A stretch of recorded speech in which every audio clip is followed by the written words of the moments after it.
Welcome to Pranayama class number 7 of the spring series. So far, we've talked about lots of ways to use your breath to engage the parasympathetic nervous system. The parasympathetic system is the cooler system, the tend and befriend, the rest and digest system. It's also the system where your cognitive functions are clearer, because the sympathetic nervous system draws a lot of energy away from your prefrontal cortex, where a whole lot of your decisions are made. It also changes your blood pressure, and it also relieves stress and tension to engage with the parasympathetic system. So, today we're going to talk about Ujjayi breath, which is a technique for slowing down both the inhale and exhale, but we're going to use it primarily for the exhale today. So Ujjayi breath is a slight and gentle constriction of the throat.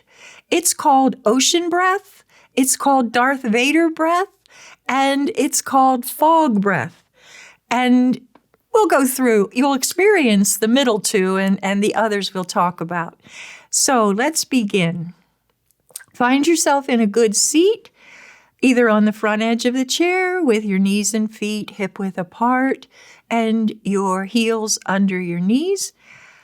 Or if you need to, lean back in a chair because it's painful to sit in that independent position. Remember, that's what we're trying to decrease with asana, is the comfort so that you can focus on breath during pranayama. So if you're not comfortable sitting with your spine erect for 10 minutes, then lean back. And if you need to lie down, you can do the practice lying down too.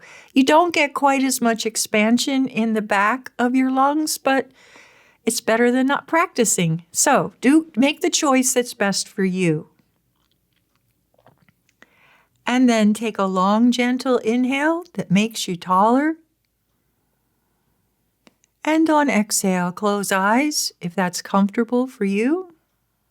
If not, little slits so that you can see the floor or your lap. Bring your attention to the breath in your nose.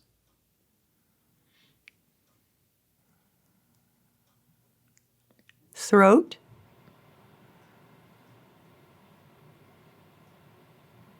Chest,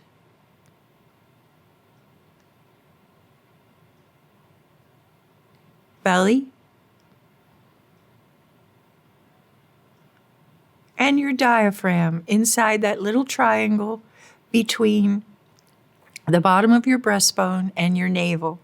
You can feel it with introception, going down on inhale and up on exhale, or you can place your palm over that area. Feel your diaphragm work.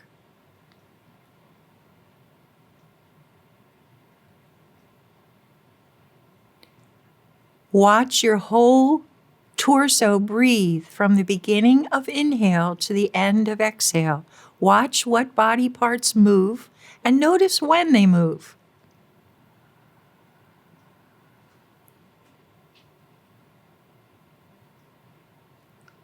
And then with your next inhale, bring eyes open. When we talk about introception, in some ways, samadhi, the last step, the result of yoga, part 8 of the Ashtanga, will increase your introception each time. You'll gain a little bit of clarity to be able to watch what's going on inside your body by practicing yoga. So let's try some Ujjayi breath. You've probably all seen someone fog up their glasses before they polish them with a handkerchief or a cloth. That's basically what Ujjayi breath is. And so hold your hand up in front of your mouth, take an inhale, and feel what's going on in your throat as you pretend you're fogging your palm. It sounds like this.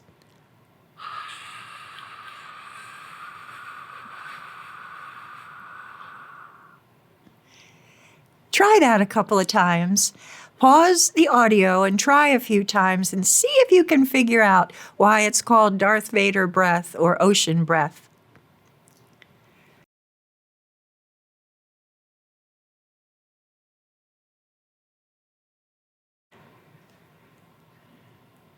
Okay, so you've had a few chances to practice that, and we're going to use it for the practice that we've been doing, which extends your exhale with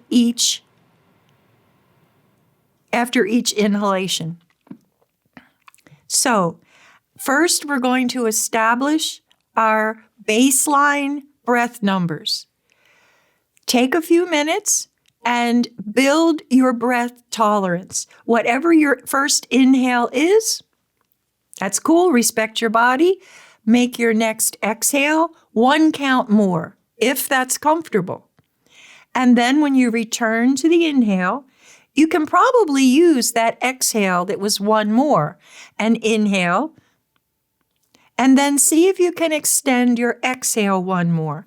You want to stop at 5 because we're going to use Ujjayi to build up to a ratio of 5 and 10. Now, 5 and 10, keep in mind, are arbitrary numbers, except that 5 is your max for inhale. It really helps to use 5, and we'll understand that better when we talk about the breath ranges that are usually effective to engage the parasympathetic nervous system. So pause the audio and figure out what your breath inhale can be today. 3, 4, 5, and then we'll start and use Ujjayi. So pause and try it. Build your breath numbers, your duration.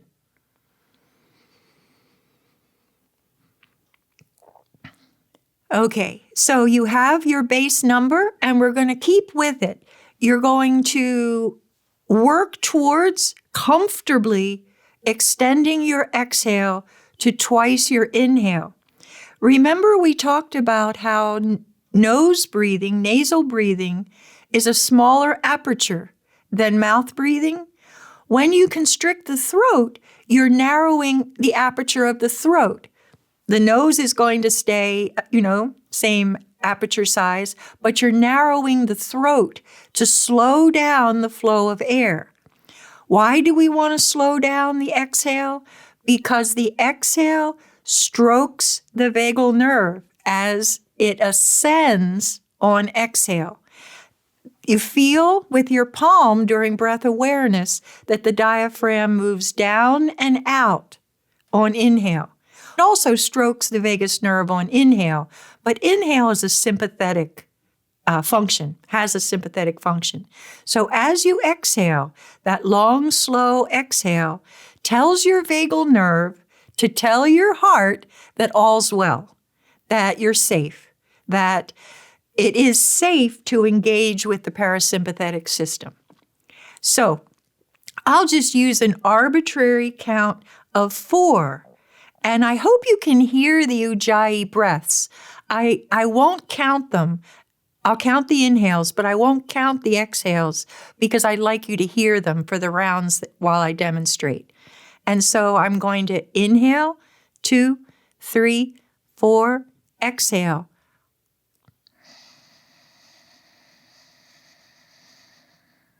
Inhale, 2, 3, 4, exhale.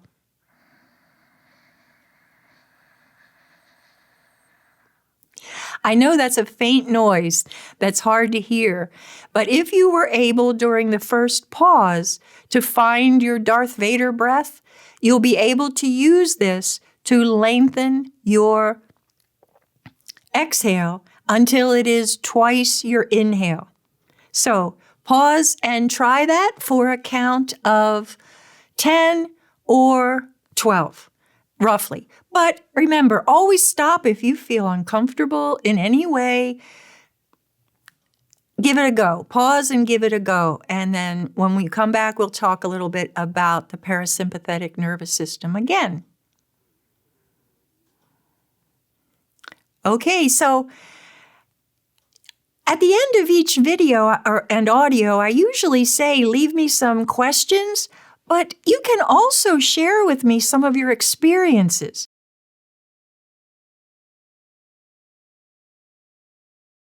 What did it feel like in your body? How did it change your mindset? How did the experience make you feel? Were you warmer or cooler? One thing that is a little bit conflicting, we want to do soothing pranayama practices that engage the parasympathetic system. But initially, all breath work is stimulating because it's novel. You've never done it before, and our minds are a little resistive to that. So you need to practice breath work to successfully engage the parasympathetic system. I do want to mention that the sympathetic breath techniques, I won't be teaching them, but they're a lot like the breath techniques that you see with Wim Hof and I think it's called Gurdjieff method from Russia, where they try to achieve a high oxygen and a high carbon dioxide level. And that is,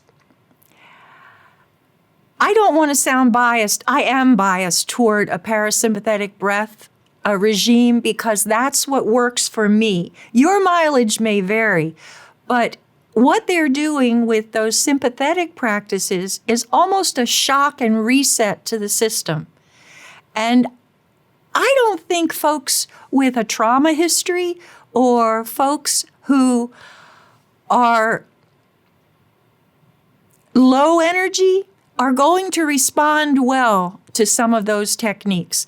So even if you want to try those, I would say it's wise to first make sure you can engage with the parasympathetic pranayama practices so that if those sympathetic practices, if you choose to do them with another teacher, that you'll have some recovery techniques that you can use. Well, that's a lot of information for one class, so I really welcome your questions and comments, and I'll try to answer as many of them as I can on social or the website or under this audio. Thank you.